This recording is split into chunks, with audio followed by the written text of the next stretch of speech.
Gracias por estar con nosotros en Informativo G24, donde no competimos con la inmediatez. Nuestra apuesta es el análisis, porque queremos que usted sea su propio analista. Nuestra comunidad de analíticos, pues en realidad tiene una meta muy profunda, y es que ustedes aprendan a desarrollar ese pensamiento crítico.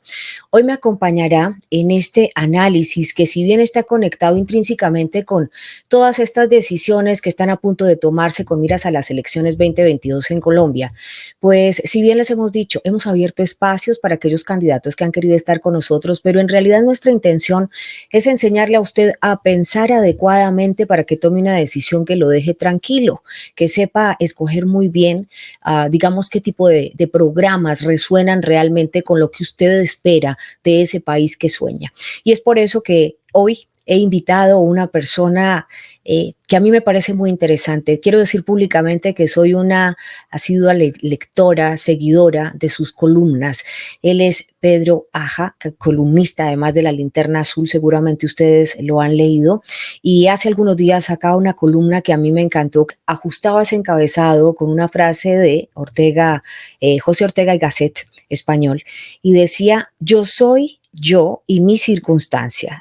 Y lo que quiere decir básicamente es que cada opinión, cada pensamiento de cada una de las personas, digamos, que la manifiesta, es en sí misma una experiencia, una vivencia que lo hace pensar de tal o tal cual forma. Es decir, cada quien va desarrollando una tendencia de pensamiento. Pero ¿cómo pensar críticamente? Sin más preámbulos, darles a ustedes la bienvenida, agradecer a quienes se están conectando desde diferentes lugares del mundo, por supuesto, aquí mismo en Colombia, en Norte, Centro, Suramérica, partes de Europa que madrugan con nosotros, y si llegan después, también bienvenidísimos. Así que sin más preámbulos, vamos con Pedro Aja. Señor Pedro, qué gusto saludarlo y gracias por aceptar esta invitación a Informativo G24. Gracias a usted y a su audiencia. Con mucho gusto. No, de verdad estamos encantados. Se lo dije en privado, me encantan sus columnas. Yo creo que toca y aplica no solo incluso para las elecciones en Colombia, también para muchas situaciones que se están viviendo en el mundo y que requieren de una alta capacidad de discernimiento antes de tomar una posición que pueda ponerse públicamente como una opinión. ¿De dónde nace esta columna antes de entrar a analizarla? Bueno, esta columna nace desde hace mucho rato, que me he convertido en un comentarista de la política colombiana, porque mi país ha estado sujeto a un escenario o a unas circunstancias difíciles que nos han llevado de tropiezo en tropiezo para ir manteniendo la vida democrática. Entonces, si uno no entiende qué es lo que pasa en la democracia, analizando lo que ocurre, pues el país e individualmente podemos estar en peligro. Voy a empezar con el primer párrafo y usted me va dando el contexto a medida que vamos desarrollando la columna. La primera parte dice: este escrito se basa en la siguiente premisa: toda verdad tiene un contexto que cambia. Luego, no se puede hablar de determinismo, sino de probabilidad, según la percepción humana. Si no se entiende el contexto y su probabilidad, la verdad se convierte en opinión y círculo vicioso de opiniones en autismo político. Ese es el escenario político actual, y si no se actúa sobre la comprensión de verdad y contexto, surge el miedo con el que somos derrotados o destruidos. También puede pasarle al planeta. Bueno, voy a poner un ejemplo de la cocina para ilustrar lo que quiero decir con el autismo político. Como todos sabemos, el autista es una persona que permanece centrada en su mundo interior. Él es lo único que hay. Entonces, digamos, hablemos de la sal. La sal, ¿no? Si la sal dice yo soy importante y no tengo nada que ver con el agua, y el agua dice lo mismo, su opinión propia, y el pollo dice lo mismo, entonces alguien de afuera dice: oiga, ustedes despierten, porque si ustedes no se combinan, no entienden lo que pasa, no podrán hacer sopa combinando las diferentes opiniones y entendiendo el propósito útil de la opinión de cada uno, que es sencillamente para hacer algo práctico en la vida personal y en la de un país. ¿no? Claro. Entonces, ese es el autismo político, es el problema actual. Cada quien se cree importante, cada quien quiere ser presidente. Oiga, reunámonos todos y hagamos sopas entre todos. Tú tienes una misión, el otro otra y el otro otra. Tu opinión es importante si contribuye a una solución práctica para el problema que estamos viviendo. Si no contribuye, pues nada. Ese es el autismo. Y usted menciona aquí algo que no lo podemos dejar pasar y es cuando habla de la comprensión de verdad y el contexto, porque a veces se nos olvida mirar más allá. La gente de pronto se casa con el lado A de una situación, pero no mira el lado B. Me gustaría que también me hablara de esa parte.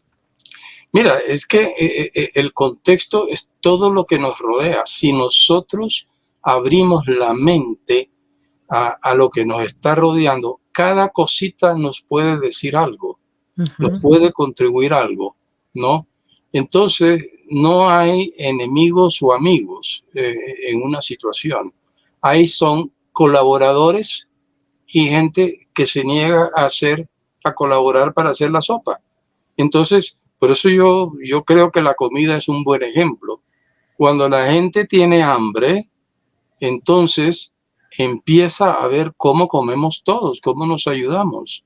Y esa es la democracia, cómo podemos convivir todos con lo que cada quien puede contribuir, ¿no? Quien no hace eso vive en un autismo político. Yo soy la sal. Bueno, te vas a quedar sal para toda la vida y no vas a hacer nada. Nadie gusta de la sal sola. La gente gusta de la sal cuando se combina con sopa, con un dulcecito, con pollo.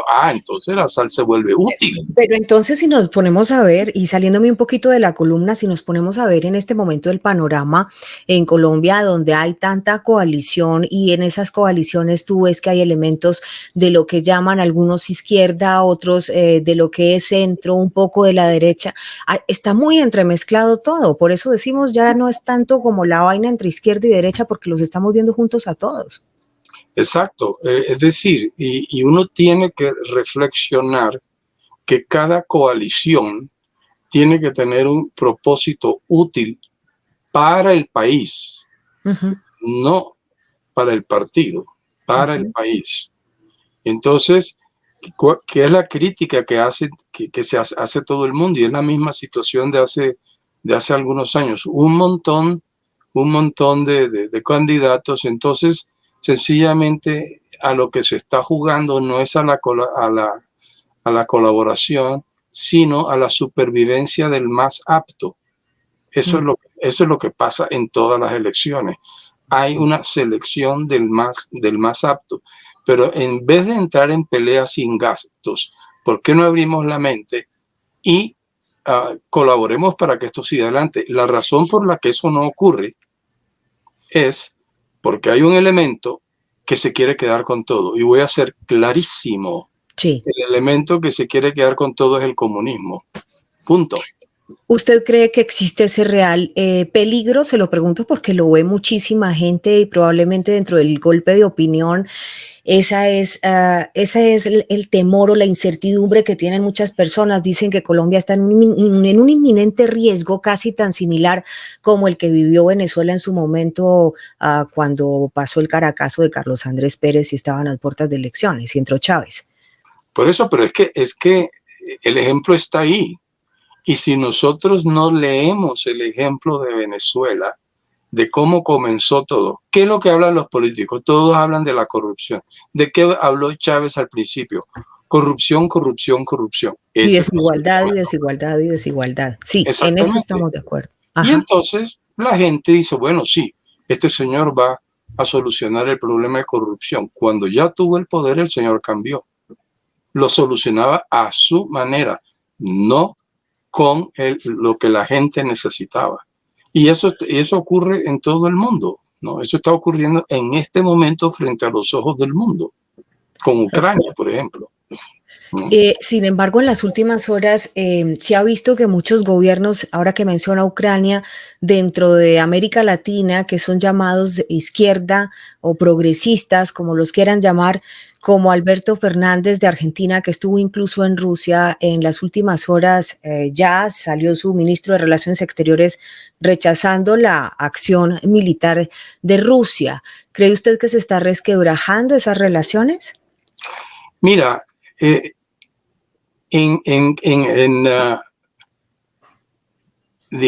allá en Ucrania en este momento está ocurriendo algo que sencillamente en el siglo XXI se ha convertido en incorrección política. Tú has oído, perdona que te tutee, Sandra, ¿has oído que la palabra anticomunista se mencione mucho? No. Lo que está ocurriendo en este momento en Ucrania es una resistencia anticomunista. ¿Por qué no se usa anticomunista? Porque ha sido reemplazada por la palabra oposición. Oposición es la descripción de una fuerza física y no dice nada. Entonces, detrás de la palabra oposición se meten muchas cosas, hay confusión, pero lo que sí es claro en Ucrania en este momento es que hay una resistencia anticomunista y eso no se usaba desde la Guerra Fría. Hace 25 años, pero yo le quiero preguntar, en este momento Rusia no es comunista, existe un capitalismo, puede que haya un régimen en el modelo político, si se quiere ver, porque lleva más de 5 periodos gubernamentales, pero hay libertad económica y hay libertad de empresa. ¿Por qué le siguen llamando comunismo a Rusia? Porque la gente está engañada, porque el comunismo moralmente, ¿no? Es decir, el comunismo existe políticamente, ¿verdad? Pero el comunismo, la esencia del comunismo es una esencia inmoral, ¿no? Y la esencia inmoral del comunismo es, la esencia inmoral del comunismo es el viejo egoísmo, es lo mío es mío, sí, y lo tuyo lo vamos a discutir. Pero ahora lo llaman socialismo del siglo XXI y progresismo, ¿no? Lo disfrazaron así, dicen que el comunismo ya no existe y que se llama así. Yo la verdad escucho hablar muchos progresistas y me parecen más comunistas que los mismos comunistas, porque cuando te dicen no tendrás nada y serás muy, muy feliz, o la riqueza no es del que la tiene, sino del que la necesita, y se hacen llamar progresistas, yo digo, ¿cuál progresista? Dígase comunista de una vez cuando escucho esas frases. Los fragmentos frente a la libertad económica que habla Vladimir Putin. O sea, Vladimir Putin dijo incluso públicamente el comunismo fracasó, él no es comunista, es defensor de libertad de mercados. Es ahí cuando yo digo, están atacando un modelo de gobierno que si bien es cierto que lleva 5 años en el poder, pero lo están confundiendo con el tema económico, el modelo económico que ya no existe en Rusia porque ya no es la antigua Unión Soviética. Lo mismo pasa con China, que es un régimen comunista en el modelo de gobierno, pero en el régimen económico es capitalista. ¿Cómo entender esa posición del otro que es su verdad, que probablemente se diferencia de la mía, pero no caer en lo que usted llama peleoneros sin remedio, que me encanta esta parte de la columna donde usted dice, por lo que las guerras a través de la historia nos enseñan que somos peleoneros sin remedio debido a la incomprensión. Dice, es algo así como una enfermedad sobre la realidad de las cosas y la razón de la pelea es porque uno cree tener la verdad mientras que para el otro no lo es, porque esa discrepancia ocurre en la mente de cada quien, es decir, la verdad del uno es la opinión o la falsedad del otro y viceversa. Me encanta esa parte. Entonces, ¿sabe qué hacemos? Sí. Como cuando nos cansamos de tener opiniones, entonces nos sentamos y ya cansados negociamos. Entonces dice, mire, ¿sabe qué? Yo voy a respetar tu verdad, pero entonces vamos a negociar. No tienen la verdad. Entonces cambian la verdad por una negociación. Porque no saben que nadie puede cambiar al otro, entonces negocian. Y ahí es en donde está el peligro. Que entonces, bueno, ¿qué me das tú y qué te doy yo? Y se puede entregar un país. Y es que uno tiene que darle cuentas a un ser superior sobre lo que ha hecho aquí. Y ahí la cosa cambia. Por eso es que el comunismo ha sacado a Dios de su escenario Y por eso es que hay oficialmente estados comunistas. No te metas con Dios.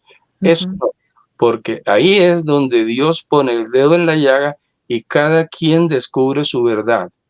Entonces, si uno carece de ese ordenador de principios y valores, ¿no? Está perdido. Hay muchos que lo tienen, pero tienen a Dios en el lugar de abajo y primero está la política, después el trabajo, después la diversión y Dios para lo último. ¿Y cuándo cambia a Dios de posición ordenadora? Cuando tiene problemas. Por eso es que usted ve allá en Ucrania la gente rezando, por eso estamos viendo en España, en una gran plaza, la gente que sale con el rosario porque están viendo problemas. Oye, ¿por qué me hiciste eso desde hace rato? Claro. Pedro, tú eres católico, ¿verdad? Yo soy católico, he pasado por el protestantismo, fui budista en una parte y cuando recorrí todo eso, descubrí que la verdad estaba en el catolicismo. Y además tu apellido es judío, ¿verdad? Sí, claro. Yo me metí por todo ese estudiando con rabinos, porque yo estaba buscando algo, estaba buscando la verdad. Claro. Claro. Viene el apellido desde Génesis, además. ¿Y tú cómo viste la visita de Gustavo Petro al Vaticano? Hombre, él quería tomarse una foto con el Papa, pero el Papa no es bobo, porque él es más político que Petro. Es decir, el Vaticano tiene el mejor servicio de inteligencia del mundo, ¿no? Tanto que entre el Vaticano y Ronald Reagan fueron los que le hicieron la jugadita allá y por eso Gorbachev decidió, bueno, si yo voy a abrir esta cosa, porque lo tenían frito entre el Vaticano y Reagan. Tumbaron el comunismo. Entonces, ¿tú no crees que en realidad fue como lo leyó gran parte de la prensa, que prácticamente le habían dado la bendición? ¿No lo ves así? No, porque la gente, la prensa puede decir una cosa, pero la gente tiene criterio y la gente no se guía por lo que dice lo que dice la prensa, sino por la experiencia que han tenido con Petro. Y ahí es en donde entra entender el contexto. Entender el contexto significa entender la vida de Petro, ¿no? Y aquí en Colombia lo tuvimos de alcalde y fue un desastre. Por lógica, tú no puedes ver a una persona gobernando una ciudad y tomando decisiones desastrosas y pretender que gobierna un país. Pues eso no cabe en lógica. ¿A quiénes les darías tú ese voto de confianza? Porque finalmente cuando uno va a las urnas, va y vota, y es como si le estuviera entregando en ese momento el destino de lo que sigue en los próximos años en un país. Y si a uno le duele, pues obviamente está ese sentimiento patriótico. Dicen, la patria es un sentimiento. ¿A quiénes les darías tú, dentro de toda esta contienda política, tu voto de confianza? Mira, mi opinión es, digamos, que yo me quedo con las personas que han probado que aman al país. Yo me quedo con el Centro Democrático definitivamente, ¿no? Okay. Porque sencillamente esa agrupación, a pesar de las diferencias internas que puedan tener, la gente no olvida que ese partido fue el que salvó al país. Es que yo me caso son con los resultados probados. Entonces, si políticamente una persona prueba que ha salvado el país, yo voto por esa persona no porque me guste, sino porque probó que es efectivo. Es como cuando tú vas al médico, ¿no? Cuando tú vas al médico, tú no vas al médico porque te guste el médico, tú vas al médico porque te puede salvar. Yo quiero reivindicar nuevamente, ratificar, resaltar que Pedro Aja no es candidato a nada en este momento y es uno de los grandes y más importantes columnistas, digamos, de opinión política en el país. Se publica en la Linterna Azul, en el periódico El Debate. Sus columnas son bastante profundas y él es lingüista, se graduó en la Universidad de California en Los Ángeles. Es un hombre barranquillero que vive hace muchos años en Bogotá. Me parece que tiene opiniones muy agudas y muy sensatas, profundas, por eso lo quisimos invitar esta noche. Nos está diciendo que él confía en el centro democrático, y esto es muy válido y te lo agradezco, entre otras cosas, desde tu honestidad, Pedro, porque he estado trayendo diferentes voces a Informativo G24 y a todos les estoy preguntando lo mismo. Entonces siéntete en libertad de decir tus opiniones políticas. Volviendo al tema de Colombia, ¿qué es lo que más te preocupa de estas elecciones 2022?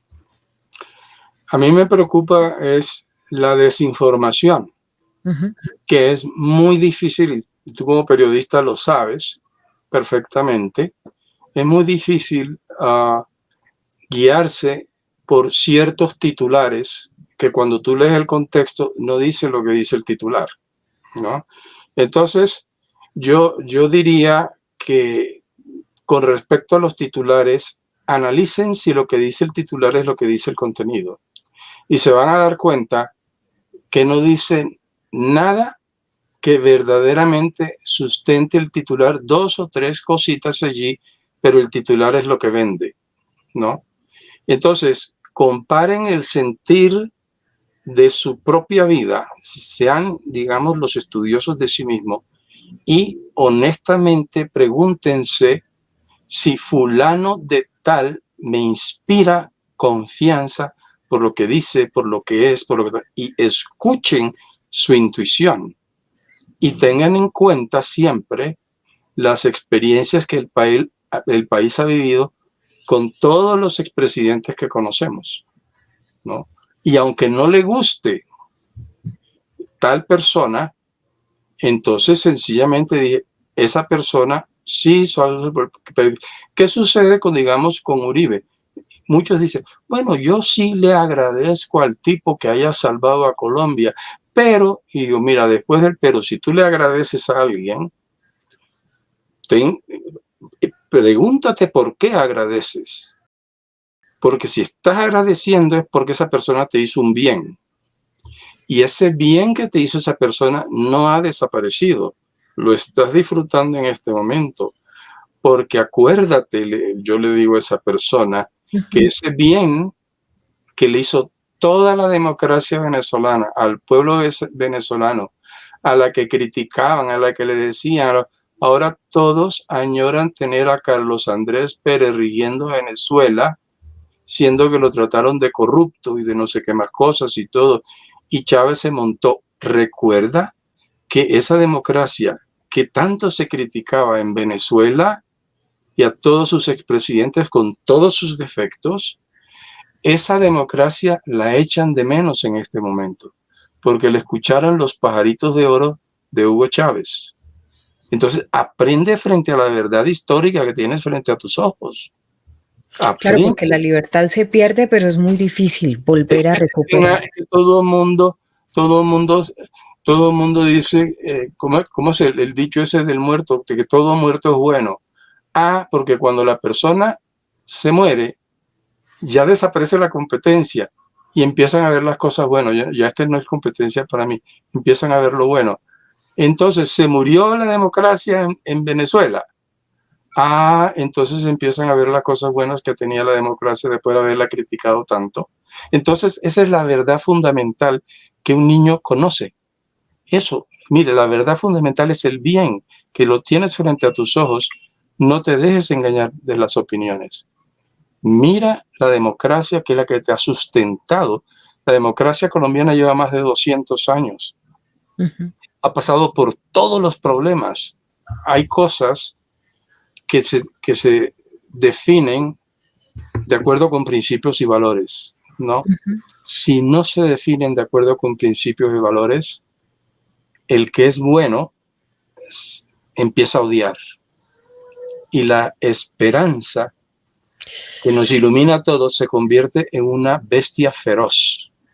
Entonces, la esperanza, pero resulta que la esperanza te está mostrando los dientes. ¿Por qué? Porque renunciamos a la verdad de no matarás. No matarás es un absoluto, porque viene de un Dios perfecto y absoluto. Y dijo, no matarás, no mentirás. Punto. ¿Qué sucedió en Israel? Dejaron esa ley y entonces se copiaron. No, nosotros queremos hacer política. Y empezaron a nombrar reyes y no sé qué. dejaron la ley de Dios y se metieron a la política. Eso fue lo que pasó. Por eso Dios dije, no matarás, no mentirás, no cometerás. Son absolutos. Y esa es la ley que quieren hacer desaparecer mediante opiniones, mediante juegos, mediante todos. Y esa ley la tienes tú en el corazón. Y la tengo yo en el corazón. Y ahí es donde, aquí es donde está el Dios interior. Aquí.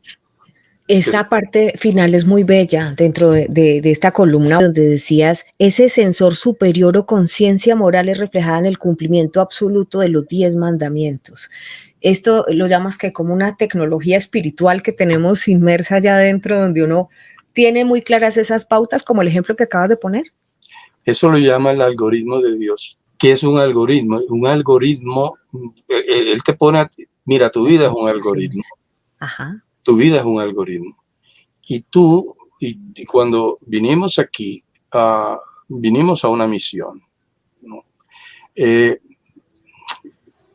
Tú tendrías que ver de pronto una experiencia que tuvo un místico hace mucho rato. Vio, era un desastre, ¿no? De mujer, pero entonces Dios le dio un chancecito. Sí. Mejor dicho, te voy a decir quién es. Es una mujer que le cayó un rayo en la Universidad Nacional, wow, ¿no? Y sobrevivió al rayo. Y entonces ella tuvo una visión de Dios. Y Dios le mostró su vida y se la mostró desde el momento de la concepción. Y vio cuando el óvulo y la esperma de sus padres se unían y de pronto venía un rayo a infundirle vida a esto. Ese rayo era la vida de Dios. Ahí vio esto, ¿no? Entonces, en ese rayo, cuando la vida de Dios entra y nos desarrollamos, ya somos seres humanos en el momento de la concepción, ¿no? Ahí viene todo un algoritmo, tu genética, el ambiente, en fin, todo este tipo de cosas. Entonces, cuando empiezas ya a ser una persona responsable en la vida, Dios dijo, mira, el que me pide el Espíritu Santo yo se lo doy. Y el Espíritu Santo es un algoritmo, ¿verdad? ¿Qué quiero decir con algoritmo? Que está conectado con toda una serie de conocimientos y te da el conocimiento preciso en el momento exacto para que entiendas algo, ¿no? Te voy a dar un ejemplo es perfecto de cómo es esta cosa. Estaba el psicólogo Jung en una sesión de terapia con una paciente y ella empieza a contarle los sueños y entonces ella le dice, mira, anoche tuve un sueño con un escarabajo dorado. Y en el momento en que ella habla del sueño con el escarabajo dorado, entra por la ventana del consultorio un escarabajo dorado y se posa allí. Entonces, Jung dijo, ¿por qué esta coincidencia significativa? ¿Por qué aparece este escarabajo dorado en este momento que estamos hablando con esta persona? Porque el universo el universo es inteligente, Dios es el universo. Entonces te manda un mensaje para decir, estoy pendiente de lo que tú estás haciendo. Cuando tú quieres hacer un bien, cuando tú te comportas bien, te viene el éxito, porque estás sirviendo. Entonces tú encuentras tu trabajo, lo que te gusta hacer, te gusta servir, entonces se te van dando las oportunidades para realizar tu sueño, porque lo estás haciendo con una buena intención. Es que enseñar a la gente a pensar, Sandra, es el regalo más grande que uno puede darle a las personas para que no las engañen. Entonces, ese es el algoritmo con el que uno se conecta cuando pide ayuda. Oye, ilumíname, ayúdame. Ese es yo uso esa palabra porque algoritmo es una cosa muy compleja, ¿verdad? Pero sí, Dios es igualmente complejo, pero efectivo en el momento exacto y justo que lo necesitas. Pero es preciosa esa analogía que nos haces, porque ¿quién de las personas de fe en algún momento no ha necesitado esa intervención? Casi todos los días le estamos diciendo, ilumíname, ilumíname. ilumíname. Todos los días nos levantamos y decimos, hoy qué vamos a hacer juntos, o por lo menos yo siempre lo invoco para este programa y le digo, acompáñame, haz que las palabras despierten, que no ofendan a nadie, sino que al contrario le generen preguntas profundas para que pueda encontrar la paz, porque la verdad es que no lo hago tratando como de defender o atacar nada, sino de montar el contexto completo, y agradezco invitados como tú, además. Sí, es que eso es lo que está pasando. En este momento hay millones de personas orando en el mundo, consciente o inconscientemente. Cuando una persona dice, pobrecitos estos de Ucrania, eso es una oración de misericordia. Punto.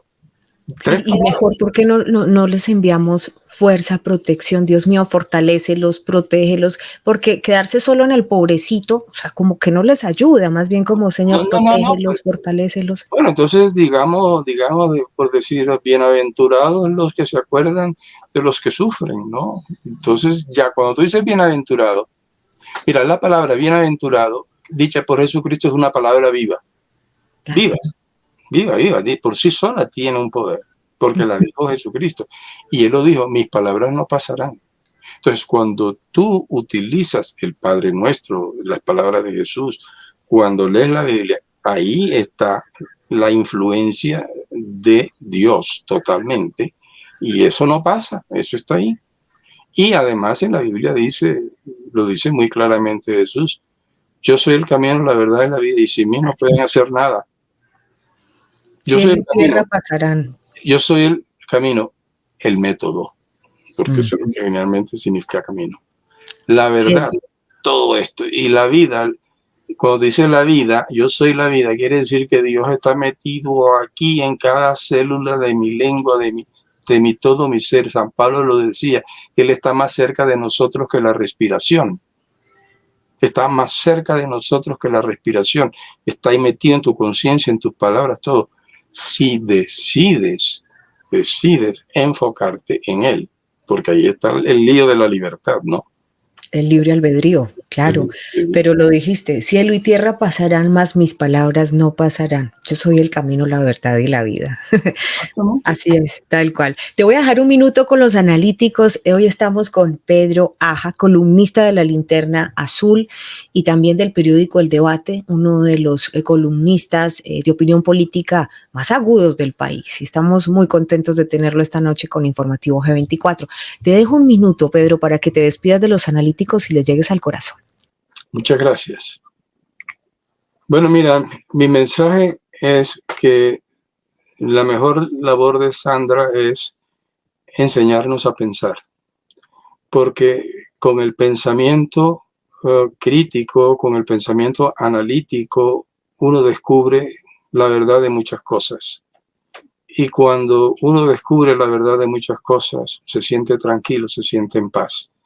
Y la paz es el bien más preciado del ser humano y es el mejor regalo que podemos darle a los otros y buscarlo también para nosotros, porque nos amamos como personas de paz. Y cuando uno se ama como persona de paz, ama a los otros como personas potencialmente productoras de paz. Que Dios los bendiga y los guarde para siempre. Gracias. Ha sido un honor esta noche tenerte con nosotros, de verdad, Pedro. Estamos muy, muy agradecidos contigo. Espero que no sea la última vez. Y lo que más me ha gustado es que en esta entrevista hubo tiempo hasta para hacer pausas y hablar de manera íntima, off the record, frente a muchos temas y de pronto tener miradas diferentes. Y ha sido muy enriquecedor. Muchísimas gracias. A ti, Sandra, que Dios te bendiga y te guarde. A ti también, Dios te bendiga, Pedro. Qué honor haber estado contigo. Ahí está Pedro Aja, ya les dije, columnista de La Linterna Azul del periódico El Debate. Me encantó este invitado. Soy una asidua lectora de sus columnas, hasta que le dije un día a mi equipo, ay, consígueme por favor a Pedro Aja, que me encantaría hablar con él, y les confieso que en esta entrevista me ha encantado este invitado. Así que aquí no les decimos por quién votar, cada uno de nuestros invitados tiene una, digamos, preferencia diferente, pero esa es la democracia, que cada quien diga quién le gusta, y eso está bien, así nos enriquecemos todos. Cuídense mucho, Dios los bendiga, los dejo por esta noche y nos vemos en las próximas horas.